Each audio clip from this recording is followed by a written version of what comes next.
Hey guys, welcome back, it's Ripe again. In today's video, Karen, the new CEO at my company, fired me for taking sick leave. This ended up being her demise and cost her her entire career. Here is why you shouldn't fire people unfairly. Let's dive right into the story. And the title story starts like this. I would like to start off this story with a little background info onto the job that started this whole fiasco. Also, I'll try to keep this slightly vague since I wouldn't want my coworkers or former bosses to find out that I posted this here. So I worked for a very large tech company roughly 5 years ago. I was very highly respected in this job as I was responsible for the creation of some of our most lucrative products. For 2 years, the whole team of us inventors had been grinding away trying to formulate the next big thing. That is when I cracked it. It took a lot of work, but I had made a product which was certainly revolutionary. If I could afford to have launched it myself, I would have, but alas, the next best thing was signing under a company. Said company allows us to get the patents ourselves,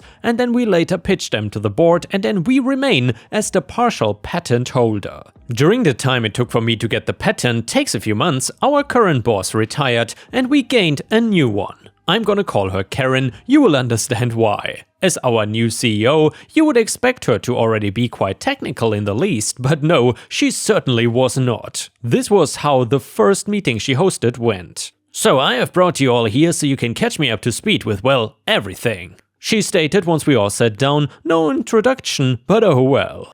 Well, our progress reports for the new models have been finalized and I have the report here so you can look over it. One of my colleagues started. Progress report? Karen asked. We all looked between each other for a minute. Yes, a report on the progress in terms of the blueprints and production of the new product that we'll be launching. Someone spoke out. Karen nodded while flicking through the pages of the report that had been passed down to her. The rest of the meeting continued in a similar tune. Everything we said and informed her about had to be followed up with an explanation, definition, and reason why it was important to bring up in this meeting. We were all rather snarky by the end of the session. She turned from being just plain obvious to making rude comments whenever someone said something that she didn't understand. The next few months while I was still waiting for the patent turned out to be a nightmare. Over half of the employees quit because of our new tyrannical CEO, and the rest of us she worked into the ground. When is the launch date for this new product? She asked me one afternoon. I'm not sure yet, I need to get the patent back for the new software and hardware that we'll be using. Ridiculous, we don't need it. Use some of the previous blueprints, nobody will be able to tell the difference. I stared at her for a moment like she was mad. Yes, they will. We will be listing numerous features that they won't have. That's false advertisement and just plain wrong. That won't go well at all.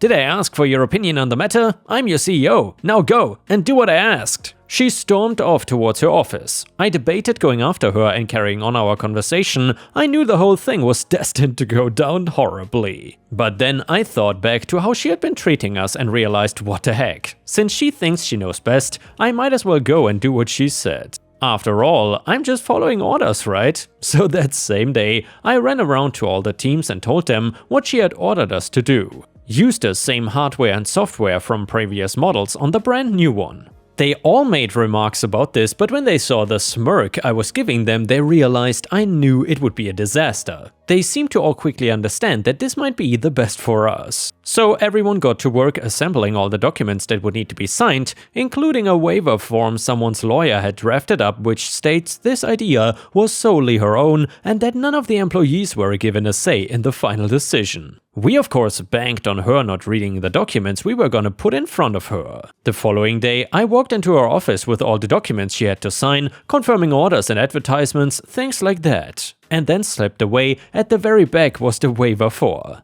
As expected, she signed them all with no issues and handed them back to me for filing. I held onto the waived form, putting it in my personal safe and informing the others I had it. The next couple of weeks went about as badly as you would hope. Our stock plummeted, people all over the world were outraged, we were being served court papers left and right and center. More people were quitting, and Karen, well, let's just say she was in a state. How dare you let all this happen? We've been sued more times this week than in the history of the company. She seethed, barging into my office block where about 20 of us were working. This is what happens when you charge $1,000 for an old product and upsell it as new, I drawled, not looking away from my computer. You're the guy I spoke to. You should have warned me about all of this. I did. She stared at me, thinking of what to say. You better be here bright and early tomorrow to get this all fixed. She walked off before I could reply, but I already had a plan forming in my head. It was 9 AM, 10 minutes after I would start work, when I got a call from Karen. Where are you? Get over here now, you're late. I called in sick, check with HR. I replied, voice monotone. I don't care. I said come in tomorrow and you're not here. You know what? You're fired. She hung up the phone. I was in shock. I did not think she would be that stupid. After all, there's no probable cause, so now I have my own court case to serve, which is exactly what I did. But not before I saw her downfall. The patent had finished pending by this point, and since I no longer work for that company, I had full rights to the patent and could do whatever I wanted. So then I went to the competition. Long story short, it took less than a week for me to be employed with them, dish out the patent, and have them formulate a new competing product that would destroy the competitors. When it hit the market later, everyone immediately switched from the other company to this one. It was a big hit and the components were called revolutionary by the eyes of many. This success of a competitor caused Karen's reputation to dwindle further than it had already been tainted, and I was shamelessly enjoying every second of it. That is when she took me to court and I knew I would win.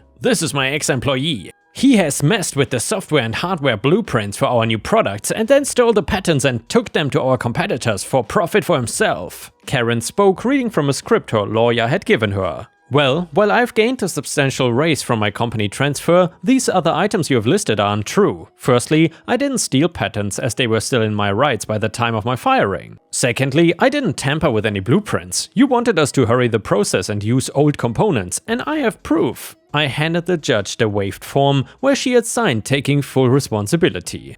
Well, Karen, this says it all, ruling in favor of the defendant. The judge banged her gavel. What? No, this is crazy. He destroyed my career. Defamation. Karen kicked and screamed as she was all but dragged from the courtroom. After gathering up some more files, I took her to court this time and sued her for the firing without probable cause and for the false accusations she had made under oath in an attempt to taint my career. Subsequently, I won a large sum of money from her and the business. Due to the amount of court cases and legal issues going on with the company, they ended up filing for bankruptcy, and since no other highly esteemed company wanted her, I got my boss to hire her.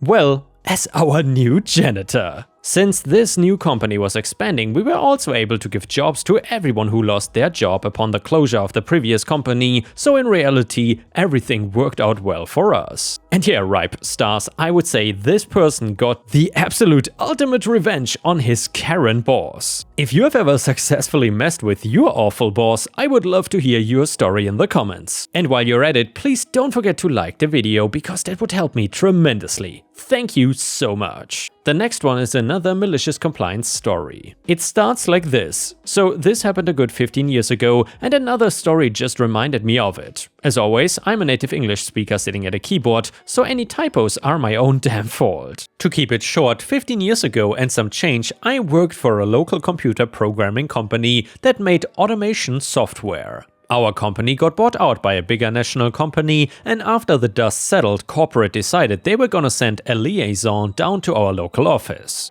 to learn how you do things to be a better bridge between offices. AKA, hey new hires, teach our guy how to do your job so we can let 3 out of 4 of you go before next quarter. None of us were happy about that, but our new corporate overlords had spoken. A month or so later, here's our liaison fellow all ready to go. So, show me the interface, he said. And oh, that's when we all stopped, looked at each other, and grinned. For you see, the reason it took us so long to bring new people up to speed is that we did not configure new projects. Configure in this corporate speak means go check off the boxes in an interface until it does what you want. No, my good friends, we coded everything by hand. Our main program accepted straight up VB files, not even scripts full on files, and our new friend here was not a programmer. At all. The guy did not know a for loop from a bubble sort, so as we were instructed, we started walking him through our code. Here's our X policy. It's the most common one we use, and it's about 1,500 lines of code in its base form. Didn't you guys say you had some default policies you worked from? Oh yeah, but they end up being more trouble trying to customize than it is to just write the entire thing from scratch. So up here is where we are declaring our global variables. To our friend's credit, he tried. Oh, he tried for days. And every time we thought he was able to figure something out, we intentionally switched him up to an even worse one. We hired requiring a computer science degree, 6 months of on-site gearing up, and another 6 months of shadowing before we let anyone handle a project on their own. This poor guy got the full year's worth of training in a week, and to his credit, on his last day, he flat out told us that he was sent down to learn how to replace us, but that he was gonna tell them that we were doing a great job, and if anything, our timeframes were surprisingly short given that what we were doing. We ran that department for a good 5 years before the inevitable revolving door of upper management decided to bring in a new, easier to use suite. People are still questioning about, man, I miss X, it could have done this in half the time. And instead of a 5-man team upkeeping everything, we have multiple departments that still cannot manage to fix a broken image link in the new stuff 10 years later. And the next one is titled, I taught my boss a lesson. So this story came from 5 years ago when I worked for a small IT MSP company. We had 4 full-time techs, with the newest tech having about 5 years of experience,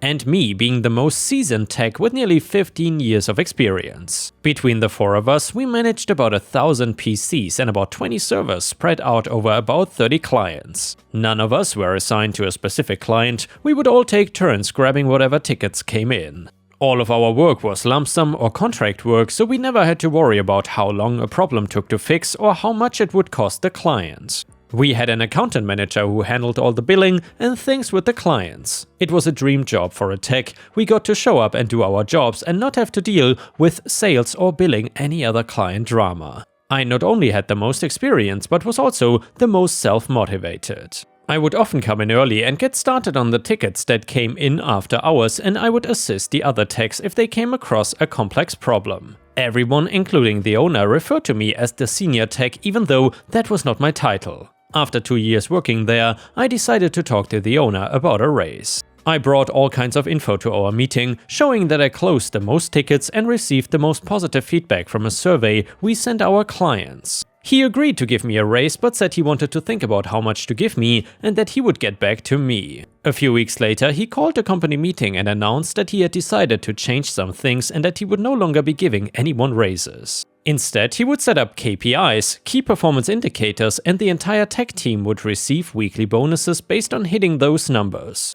I did not like this at all, as it meant my pay was dependent on the performance of everyone on the team and not just me. I found out later one of the other techs had also asked for a raise, so this was the owner's solution to pay us less. The KPIs were simple enough. If a ticket came in, we had to acknowledge it within 15 minutes to achieve a score of 100. If we missed the 15-minute window, the score for that ticket was 0. There were a total of 10 things we had to hit, including how long the ticket was open before we marked it as complete. If the total score for the week was above 90, we each received a $100 bonus. I saw major problems with this bonus system, and I shared my concerns with the owner. He got very annoyed with me and said, "Just hit the KPIs." Cue my malicious compliance. We all figured out pretty quickly how to game the KPI system. We could acknowledge a ticket in the system, but it didn't check if we had actually called the client. We would just email and mark the ticket as reached out to client. A big issue is that sometimes a client would put in a low priority ticket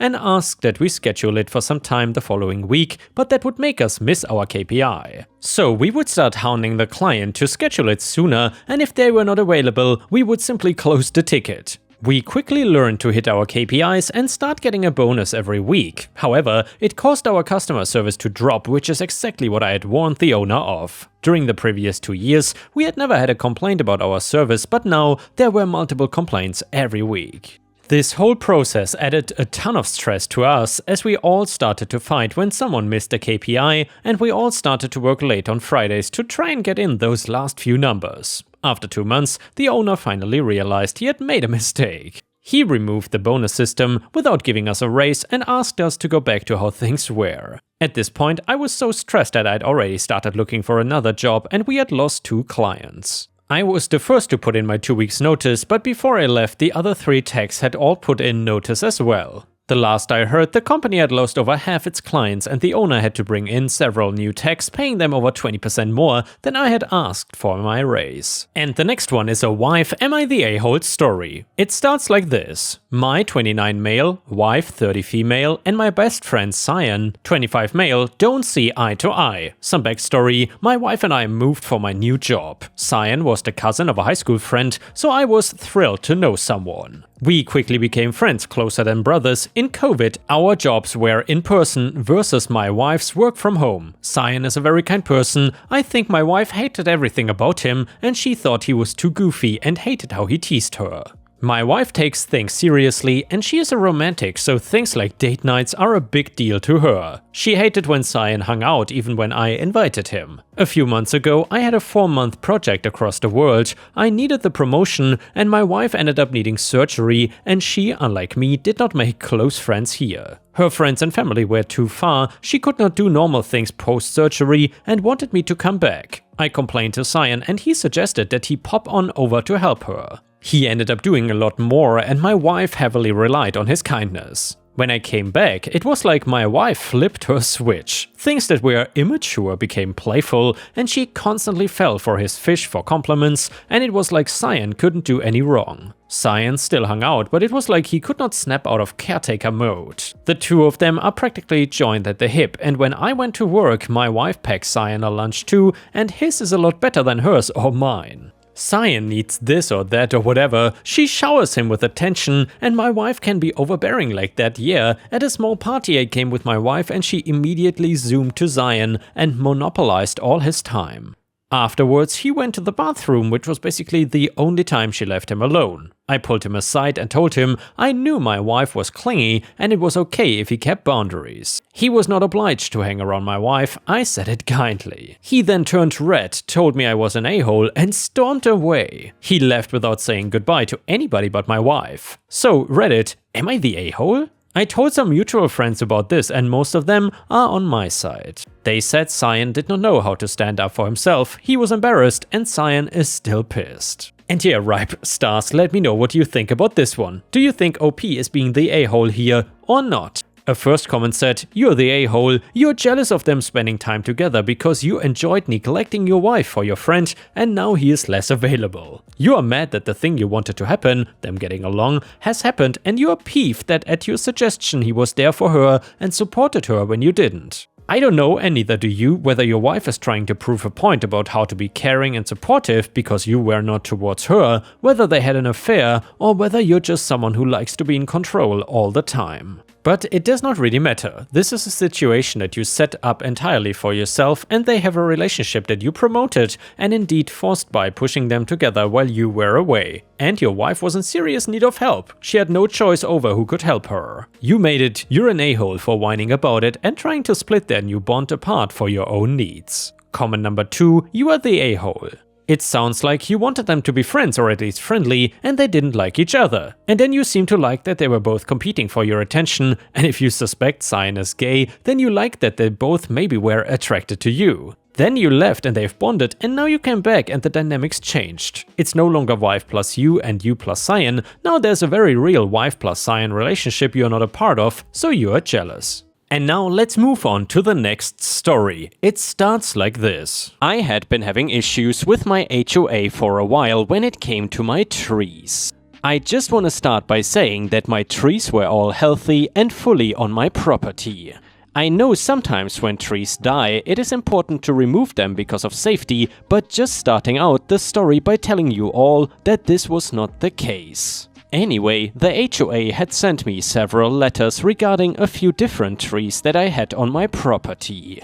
A few of the trees they wanted me to trim and a few they wanted me to remove altogether. I mostly ignored these letters, but they became more common and I started even getting phone calls from the HOA about it. The content of the calls and letters all were basically saying that my trees went against HOA policy and did not give the neighborhood the kind of look that they wanted others to see. I honestly had no idea what the real issue was, but my guess was that a few trees in my front yard kind of blocked my actual house from outside view. I did not really care if other people could see my house because that was kind of weird. My number was visible for people trying to deliver to my house, so there was never any issue regarding that.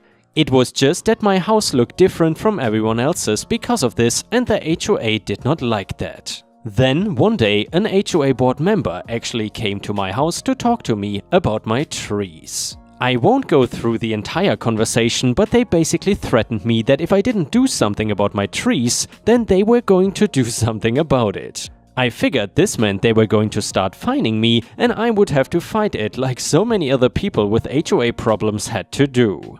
Instead, this went a very different way, and I came home from work to see that the HOA actually paid out of their own pocket to hire a company to trim some of my trees and remove 2 of them altogether. Messing with somebody else's property is never a good idea, and they were about to hear it from me. I spent the entire next day making calls until I got in touch with the board member who had taken it upon herself to do this to my yard. What they told me over the phone was so crazy, I honestly could not believe what I was hearing. Me? You messed with my property. HOA? I know, doesn't it look so much better now? No need to thank me. Me? Thank you? I should be suing you personally for messing around with my property. Those were my trees and you had no right to have them removed. HOA? I told you I was going to do something about it if you didn't. Don't worry though, because I got a very good price and I will send you the bill in the mail in a couple of days. That's right, she actually did this without my consent and was now going to try and bill me for it. Me? You can keep that bill because there's no way in hell I am paying you for destruction of my property. Then I hung up and spent a while fuming and trying to figure out what to do about the whole thing. I ended up getting a copy of the HOA contract and finding that there was a clause in it about them hiring somebody to maintain property and then bill it to the owner's expense that was only for when there was an immediate danger, like a dead tree in danger of falling or something. This was in no way allowed as part of that, and I was ready to sue the HOA for misuse of their contract. I knew that they might try to say the trees were dead or something, but it was still worth willing to fight them over it. I wanted to make sure that I had as much information as I could in order to bury the HOA for what they did to me. I wanted to make sure they not only paid for this, but never got away with doing it to somebody else ever again. I got a lawyer and explained that I wanted to sue them, and he agreed that what they did was very far out of the things they were normally allowed to do. What I didn't know was that they were going to end up paying a lot more than just some reparation money to me. It was pretty open and shut over the fact that they had no right to have them removed since they were not dead. It also stated that they could only do that if I was out of town, which I clearly wasn't since the woman admitted even to talking to me the day before all of this happened. They had to pay me a little bit of money, but that is not the ending that I wanna focus on. See, outside of the HOA and me, there was a whole different problem that my lawyer had brought up in court. I know places do things differently with local laws, so let me break down how tree removal laws work around here. At any point you can have tree branches trimmed or pruned. The removal of a tree that is still alive though needs to have a permit to do so. This permit is not the same one that a tree removal company has, which makes it legal for them to remove the trees. This is one the owner is supposed to get, where somebody from the town comes and looks at the tree before deciding if it is okay or not to remove. When the lawyer asked the HOA to please present the permit that the town gave them to remove my 2 trees, they did not have anything to show. It turns out that they did not even bother getting the permits, and the woman just called the company, deciding that the HOA did not need to follow the rules. The court was angry about the HOA breaking the law and ended up fining them $350,000, not only for removing my 2 trees, but also a few other trees in the neighborhood without a single permit. The backlash was crazy because that was most of the money the HOA even had. The woman ended up leaving the board before it could totally fall apart. The rest of the board members jumped ship, leaving just the HOA president to try and clean up the mess that was left. Since he actually did not have enough money to pay the courts and keep the HOA running, it ended up falling apart to the point that it only existed in name. It never officially got disbanded, so still, everyone living here is living in an HOA that they don't give any money to, and there is nobody to enforce anything. I'm just glad the woman was unable to continue her power trip and I could replant some trees and wait for them to grow. And with this, we have reached the end of the video. However, if you cannot get enough of my content, please check out my endless playlist, where you can find thousands of hours of content. In addition, please don't forget to subscribe to my channel to not miss any of my daily uploads. Thank you so much in advance, and I hope to see you again tomorrow.